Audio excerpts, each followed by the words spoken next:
Price Lord. கர்த்தர் நாம் மைப்படுவதாக இந்த புதிய நாள் கால வேளை, அதாவது இந்த உயிர்த்தெழுந்த கால வேளையில் உங்களை பார்ப்பதில் மிகுந்த சந்தோஷம்.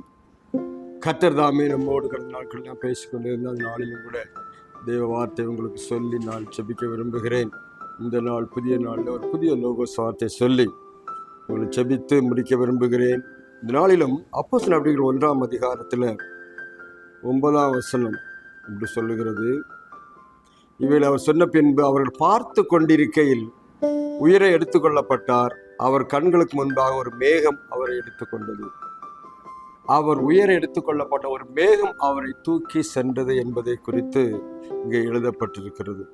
அருமையானவர்களே, இயேசு உயிரோடு வந்த பிறகு, உயிர் தெழுந்த பிறகு எங்கெல்லாம் போனார், யாருக்கெல்லாம் தரிசனம் கொடுத்தாரு, யாரெல்லாம் அநேக ஜனங்களுக்கு 500 பேருக்கு மேலானவர்களுக்கு தான் உயிரோடு இருக்கிறதாக அவருக்கு தரிசனம் கொடுத்தார். அது உண்மையான ஒரு காரியம்.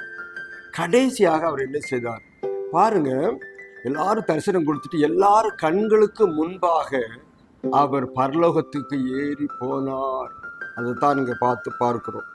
எல்லாரும் பார்த்து கொண்டு இருக்கிறையில் அவர் உயரை எடுத்துக்கொள்ளப்பட்டார். அவர் கண்களுக்கு மறைவாக ஒரு மேகம் அவர் எடுத்து பாருங்க, ஒலிவ மலைக்கு போனாரு.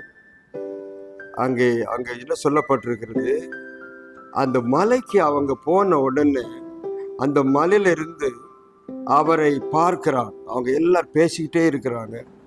அந்த மலையில அங்க இருக்கு ஒலிவ மலை, அந்த மலைக்கு சமமான அந்த இடத்துக்கெல்லாம் போடுறாங்க. போயிட்டு ஒலிவ மலையில எல்லாரும் மேலே ஏறிட்டாங்க.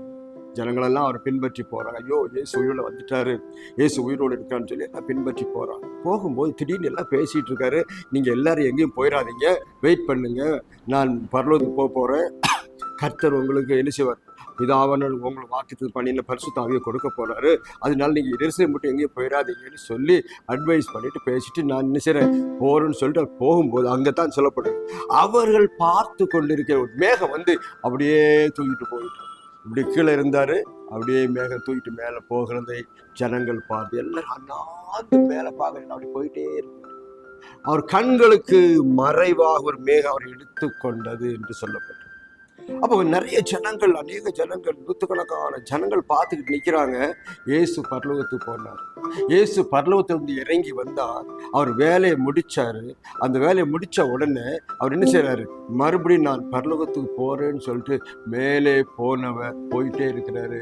ஜனங்கள் எல்லாம் பார்த்துட்டு இருக்காங்க. இதான் கடைசியாக அவர் பூமியிலிருந்து எடுத்துக்கொள்ளப்படும் போது ஒரு குலத்தை ஒரு தரிசனம் ஜனங்கள் அநேகர் பார்த்தாங்க. சோதனை ஆனால் பார்த்து கொண்டே இருக்கும்போது திடீர்னு அங்க 2 தூதர்கள் வர்றாங்க. அது சொல்லப்பட்டிருக்குது, கலிலேயா மனுஷரே என்னத்தை மேல பார்த்துக்கிட்டு இருக்கு, என்ன ஆச்சுன்னு கேட்கும்போது, நீங்கள் உங்கள் கண்களுக்கு முன்பாக இப்பொழுது எடுத்துக்கொள்ளப்பட்ட அதே இயேசு மறுபடியும் திரும்ப வருவார். அந்த இயேசுவானவர் திரும்ப வருவார்.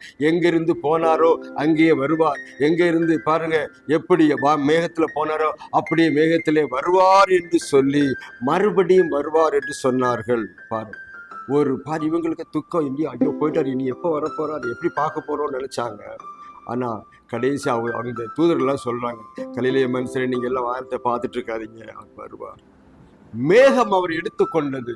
ஒரு மேகம் மறுபடியும் அவரை கொண்டு என்ன வரும், அதே மலையில ஒரு நாள் வந்து இறங்கும் என்று சொன்னார். அது இன்னும் நடக்கவில்லை. அவர் வரப்போகிறார். சோதம் எப்படி மேல போறார் அப்படியே வருவார். அப்போ உயிரோடு இருக்கிற ஒரு தேவன், நீ நானும் ஆராதிக்கிற தேவன் உயிரோடு இருக்கிறார்.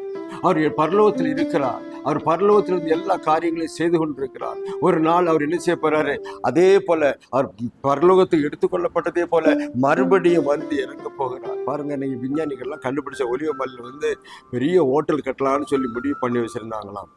வச்சிருக்கும் போது அந்த ஒலிவ மலையில, ஆனா அதை கண்டுபிடிச்சிருக்காங்க. என்னன்னா, அது கிழக்கு மேற்காக அது வந்து கிராக் விட்டுருக்குது. அந்த ஒலிவமலை கிராக்கு விட்டுருக்கு. ஒரு நாள் அது 2ஆ பிளக்க போகுது. இயேசு கிறிஸ்து வரும்போது அப்படித்தான் நடக்கும். அது 2ஆ பிளக்கும். ஜனங்கள் எல்லாம் ஓடி போவாங்க. அப்படி யுத்தம் நடக்கும்போது நடக்கும் அந்த காரியம். ஸோ அதனால அந்த இடத்துல ஹோட்டல் கட்டி நிற்க வச்சு. ஏன்னா இந்த மலை வெடிப்புள்ளதா இருக்கிறது. அந்த மலை ஒரு நாள் வெடிச்சு 2ஆ போக போகுதுன்னு கண்டுபிடிச்சாருன்னா அதனாலதான் அவர்கள் அங்கே ஹோட்டல் கட்டாம இருக்கிறாங்க. ஏன்னா ஒரு நாள் இயேசு வரப்போகிறார். எங்க இருந்து போனாரோ அங்கே வரப்போனார். எப்படி போனாரோ அப்படி வரப்போறங்கிற நம்பிக்கை விசுவாசம் உண்டாயிருந்தது. இன்றைக்கு அருமையான பிள்ளைகளே, உயிரோடு இருக்கிற இயேசு பரலோகத்தில் போனவர் மறுபடியும் திரும்பி வருவார் என்று சொல்லி சந்தோஷத்தோடு போனார்கள். போய் அங்கே காத்திருந்தால் வசனம் சொல்லி பின்னாடி பார்க்கும்போது பரலோகத்துல அந்த ஆவியாய் பரிசுத்த ஆவிக்காக காத்திருந்தார்கள். பாருங்க, நீங்க சொன்னா சில ஆளுக்கு நம்பிக்கை கிடையாது. பரிசுத்த ஆவின்னா என்னென்ன இல்லை, அதெல்லாம் ஒன்றும் இல்லை, சும்மான்னு சொல்லி மக்கள் நினைச்சிட்டு இருக்காங்க. அப்படியே பரிசுத்த ஆவி நாளத்தை 1 அதிகாரம் 2 அதிகாரத்தில் வாசிக்கும் போது கர்த்தர் எல்லாருக்கும் பரிசுத்த 120 பேருக்கு முதலாவது ஆவியை கொடுத்ததை குறித்து வாசிக்கிறோம். அருமையான எப்படி போனாரோ அப்படியே வருவார், எங்கிருந்து போனாரோ அங்கேயே வருவார். மறுபடியும் வருகிற இயேசுவை தான் தேடிக்கொண்டு இருக்கிறது சபை மக்கள், உலகமெல்லாம் ஒரே ஒரு தேட்டம், ஒரே ஒரு நாட்டம், ஒரே ஒரு ஆவல், ஒரே ஒரு ஆசை. எதுக்கு தெரியுமா? இயேசு கிறிஸ்துவின் வருகையை திரும்ப பார்ப்பதற்கென்று காத்து கொண்டு இருக்கிறார்கள். அருமையான பிள்ளைகளே, இந்த இயேசு எப்படி போனா அப்படியே வருவார். ஒருவேளை நீங்க நினைக்கலாம், இயேசு எல்லாத்தையும் விட்டுட்டு போயிட்டாரு, அவ்வளவுதான் முடிஞ்சு போச்சுன்னு நினைக்கல. அவர் போன பிறகு அவர் முதல்ல அவர் தரிசனமானார். அதன் பின்பு இப்ப உலகத்தில் எல்லாருக்கும் தரிசனமானார். எல்லாருக்கும் சொப்பனங்களின் மூலம், அது மாத்திர தரிசனங்கள் மூலமாய் அவளுக்கு தரிசனமாய் கொண்டிருக்கிறார் என்பதை நாம் கவனித்து பார்க்க வேண்டியது அவசியமாக இருக்கிறது. அவருக்கு உயர எடுத்துக்கொள்ளப்படும் போது நான் உயர்த்தப்படும் போது ஜனங்களை எடுத்துக்கொள்ளுவேன் சொன்னார். சோத்திரம். இன்றைக்கும் உயரத்திலே பரலோகத்தில் இருக்கிற ஆண்டவர் உங்களை ஆசீர்வதித்துக் கொண்டு இருக்கிறார். அவர் மறுபடியும் வரப்போகிறார். நீங்க கலங்காது. கலிலேய மனுஷர்லாம் ஒரு அழுக, என்ன செய்ய தெரியல, போயிட்டாருன்னு நினைச்சாங்க. ஆனால் அவர் போகவில்லை. அவர் கிரியை செய்து கொண்டு பரிசுத்த ஆவியின் மூலமாய் இப்பொழுது சபைகளிலே கிரியை செய்து கொண்டிருக்கிறார். ஆனாலும் இயேசுவானவர் மறுபடியும் தன்னுடைய ஜனங்களை, தன்னுடைய சபையை, தன்னுடைய ஜனங்களை கூட்டி சேர்க்க சீக்கிரம் வருகிறார். அதைத்தான் அங்கே வாசிக்கிறோம். அது சீக்கிரம் வருவார். எப்படி போனார் அப்படியே வருவார்னு சொல்லி சபை நம்பியது. ஜனங்கள் நம்பினாங்க. இன்னும் அவர் வர ஆயத்தமாய் ஜனங்கள் ஆயிக்கொள்ளுங்கள். இப்பொழுது சீக்கிரம் வருவார். நீங்கள் ஆயத்தப்படுங்கள், ஒப்பு கொடுங்கள். எப்படி போனார் அப்படியே வருவார். நம்முடைய இயேசு நேற்று இன்று என்றும் மாறாது. உங்களையும் குடும்பத்தை ஆசிரியக்க வந்திருக்கார். ஒப்பு கொடுப்பீங்களா? நான் உங்களுக்காக செபிக்கிறேன். பரலோகத்தின் பிதாவே, நல்ல ஆண்டவரே, எங்களுக்காக ஆண்டவரே உலகத்திலே மனிதனாய் பிறந்து ஊழியத்தை முடித்து மறுபடியும் பரலோகத்துக்கு சென்று நான் மறுபடியும் உங்களை கூட்டி சேர்க்க வருவேன் என்று சொல்லியிருக்கிறேன். உங்களுடைய வசனத்தை நினைவு கூறுகிறோம். அவர்கள் எல்லாரும் ஆண்டவரே பார்த்து கொண்டிருக்கையில் ஒரு மேகம் அவரை எடுத்துக்கொண்டது என்று சொல்லப்பட்டிருக்கிறது. அப்படியே பரலோகத்துக்கு போனார். இங்கிருந்து எப்படி போனாரோ அப்படியே வருவார். எந்த மலையிலிருந்து போனாரோ அந்த மலைக்கே வருவார் என்று சொல்லி, மேகத்திலே போனவர் மறுபடியும் மேகத்திலே வருவார் என்று சொன்ன வாக்கியத்தை நாங்கள் நம்புகிறோம், விசுவாசிக்கிறோம். வரைக்காய் காத்திருக்கிறோம். நம்முடைய பிள்ளைகள் எல்லாரையும் கர்த்தர் இந்த காலை வேளையிலே உயிர்த்து வந்த காலை வேளையிலே இந்த உயிர்த்து வந்த வல்லமை எல்லா மக்களையும் இந்த காலையில நிரப்பும்படி சொல்லி இதா குமாரன் பரிசுத்த நாமத்தினாலே எல்லாரையும் மனமாற வாழ்த்துகிறோம். அன்றைக்கு ஒலிவமலைந்து மறுபடியும் ஒலிவமலைக்கு வரப்போறதுக்காக, அந்த ஒலிவமலை ஆயத்தமா இருக்கிறதுக்காக கிறிஸ்தவன் வாழ்த்துகிறோம். வசந்த கேட்கிற பார்க்கிற ஒவ்வொருவரையும் பிதா குமாரன் பரிசுத்த நாமத்தினாலே ஆசீர்வதிக்கிறோம். கிருபைகளை மறைத்து இயேசு நாமத்தில் ஜெபிக்கிறோம். கர்த்தர் உங்களை ஆசீர்வதிப்பாராக. மறைவாய் மேகத்துல போனவர் மேகத்திலே வந்து இறங்க போகிறார். நாம் அவரை பார்க்க ஆயத்தமா இருக்குமா? அவரு கூட போக ஆயத்தமா இருக்கிறோமா?